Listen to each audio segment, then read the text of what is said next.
Sipag at syaga ang kailangan mga idol. Uwi na ako. Nakakuha na ako ng panggatong ko. Hindi kasi pwede na nakakukuha ng panggatong kung naulan na. Kailangan, wala pang ulan, may nakahanda na panggatong para anytime na magluto ka, meron na nakahanda na panggatong mga idol. Yan, kumbaga, gagawin ng mga trabaho habang wala pang ulan.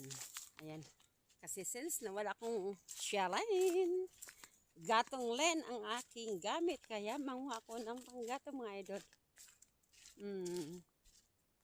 Ganito lang ang buhay probinsya. Tiyagaan, sipag ang kailangan. Ayan. Pauwi na ako. Nanguha na ako. Tapos na ako nanguha ng panggatong namin.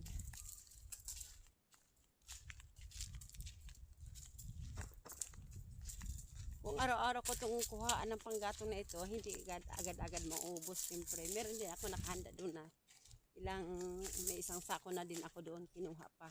Kanina umaga. Ngayon, dinagdagan ko kasi nga akala ko umulan dahil ang lakas, ang laki ng maitim na